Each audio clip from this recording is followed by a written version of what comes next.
Alright, so magandang morning po sa inyong lahat. Good morning, good afternoon, good evening. Saan man kayong panig ng mundo, guys. So, ito, pag-usapan natin to maganda.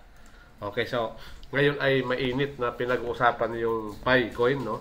So, kung hindi ako nagkakamali, ay may mga kaibigan ako na mahilig mag-crypto na inalok po ako nito way back 2019, no?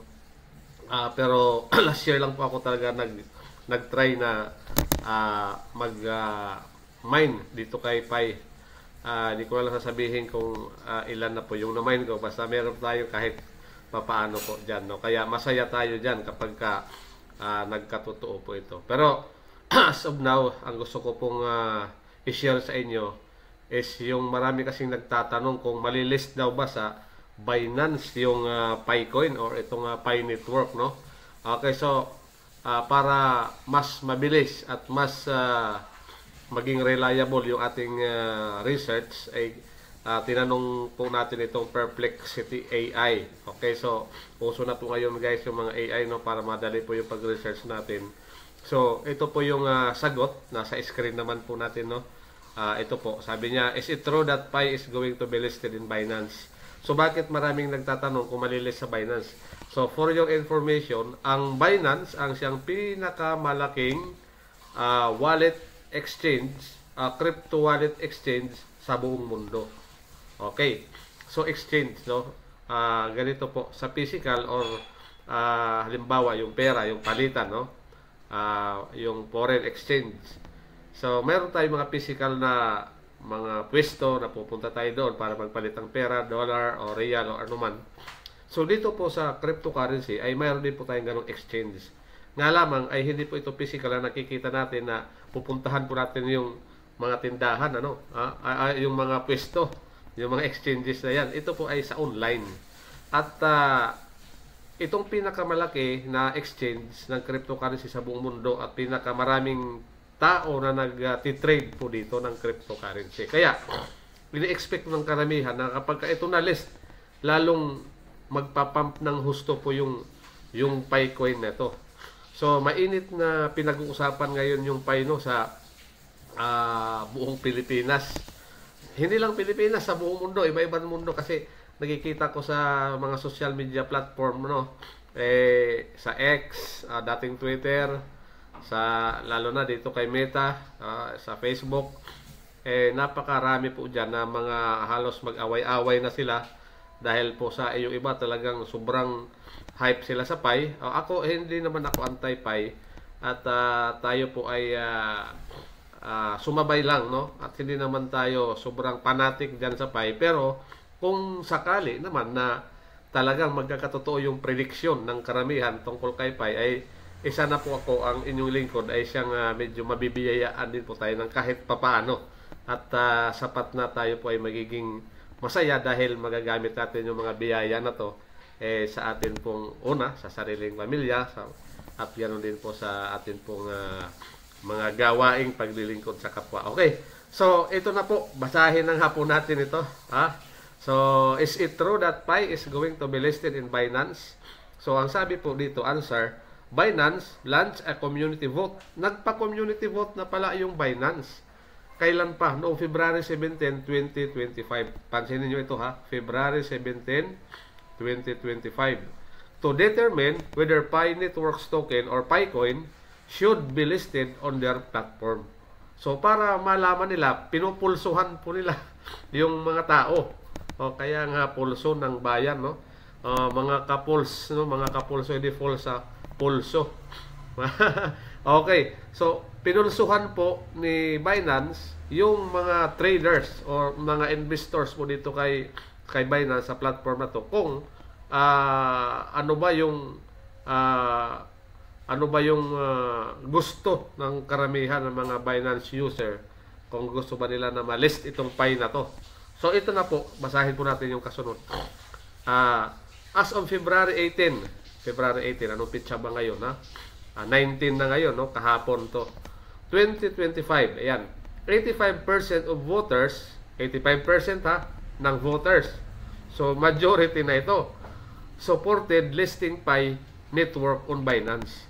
So, meaning, kung babalansehin po natin, kung i-analyze po natin ng mabuti, nasa 85% yung posibilidad na malist yung Picoin sa Binance. Okay. Kaya sabi niya, the voting period is set to end. Magtatapos daw ito kailan? February 27, 2025. To participate, users need a verified Binance account and at least $5 worth of assets in their exchange wallets. Kaya kung wala ka pang Binance, maglagay ako ng link dito para yung link na yan, doon ka mag-register para magkaroon ka ng Binance. And by the way, ang isa pang nauna na nag-accept maliban kay Binance ay yung OKX. Makapakarami na pong nag-deposit ng Pi papunta sa OKX. Ilalagay ko rin dito sa description sa baba. Yun pong aking link ng OKX para makapag-create kayo ng wallet sa OKX at doon kayo makapag-send ng inyong Pi na mine. Doon po sa mga may Pi na nag-mine na at hindi nila alam kung saan nila i-withdraw or saan nila dadalhin yung Picoin nila. So, okay. So, tuloy po natin. To participate, yun nga, nabasa na natin kanina. Kailangan, meron tayong Binance. Meron tayong OKX. So, ang sabi, Binance has clarified, nilinaw. Ito, sige dito. That the community vote does not guarantee a listing. Hindi naman daw ito nagagarantiya talaga. The exchange will evaluate Pi Network based on its official review process. So, kumbaga, mayroon silang tinatawag na official review. May proseso po sila, no? Pero, yung 85%, napakalaking posibilidad na yun, no? So, hindi natin sinasabi dito na sigurado. Pero, yung probability, malaki. Okay. So, Pi Network's mainnet, yung mainnet nila, launch is scheduled for February 20. O ngayon, 19, dito sa Pilipinas, bukas, February 20. Ano? So, several other exchanges such as OKX, STX, Gate.io, Mexe have kinonfirm nila that they will list Pi Network. So, kung baga, parang medyo nagdadalawang isip si Binance, pero ayon dito sa ating research, kay sa AI na ginamit natin, ito yung mga marami siyang resources sa pinagkunan. Okay, so ang sabi naman ito parang sinasabi na sigurado, sigurado naman na ito galing sa CoinGate na website, yung iba na information na kinuha po ni AI. So sabi niya, several other exchanges such as OKX, HTX, Gate.io, Mexe, lahat ng yan, ang inyong lingkod, mayroon po ako yan kasi before pandemic pa, isa na po ako sa mga tinatawag na crypto trader. Nagtitrade na po ako ng cryptocurrency, Okay, so, lahat ng yan na binanggit, meron ako yan. Ang sabi diyan, kinonfirm nila na ililist nila yung Pi Network.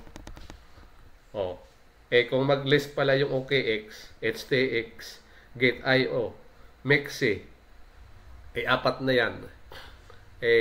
Ang masasabi natin, si Binance, hindi yan magpapatalo.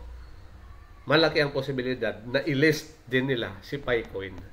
So, maraming mga nagsasabi, na ang Picoin ay aabot daw ito ng $314,159. Imagine. So, wala po tayong kasiguraduhan dyan. Yan ay prediction ng karamihan. Pero, posibleng hindi siya magkatotoo, posible din magkatotoo. Hintayin natin kasi ilang February 19, 20 na ang pag-launch nito sa exchange, sa OKX bukas. So, isang tulog na lang, pag-gising natin, malaman natin. So, kahit hindi na nga umabot muna sa 314,000 kahit $100,000 na lang muna. Kung sabihin natin may 10 Pi ka, tapos $100,000, compute na lang natin magkano yon. 10 Pi na lang ang naipon natin, mga kapulso ng bayan, Okay, so pulsuhan natin.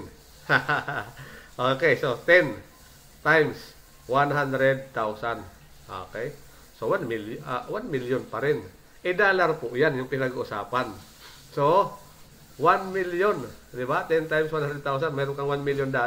O $1 million times 58 na lang, so meron kang 58 million. Para kang nanalo ng super loto niyan. Sa 10 pay pa lang, di ba?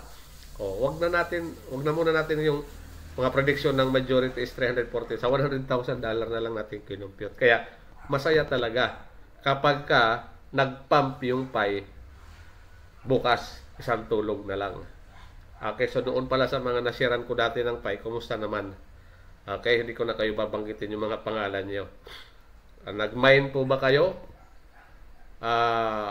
Niready nyo ba yung KYC nyo?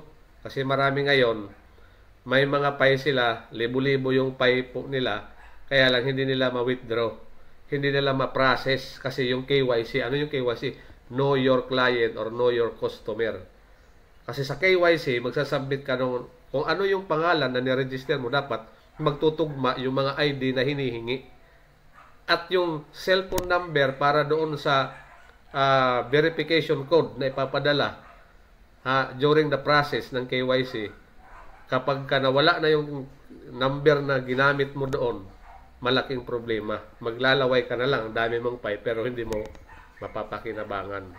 Kaya sana sa susunod na magre-register tayo sa mga mining ng cryptocurrency, yung totoong pangalan ng register mo at yung number na ginamit mo, wag mong iwawala at wag mong papalitan. Kasi para yun sa KYC in the future.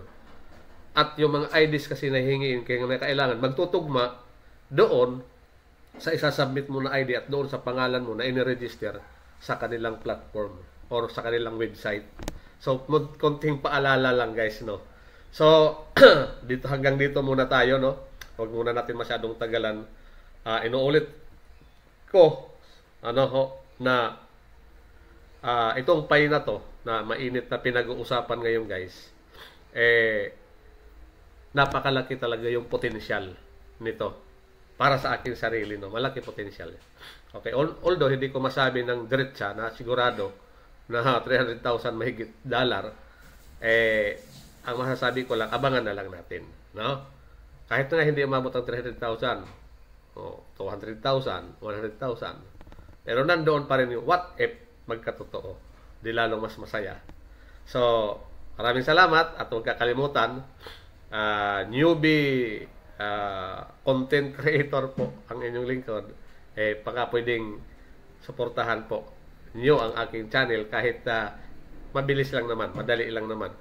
Like, subscribe, diba? Notification, bell button para sa mga susunod na i-upload ko na mga impormasyon, magkaroon po tayo ng notification para mapanood nyo, masubaybayan. Okay? So, maraming salamat and God bless po sa ating lahat. Alright. Okay.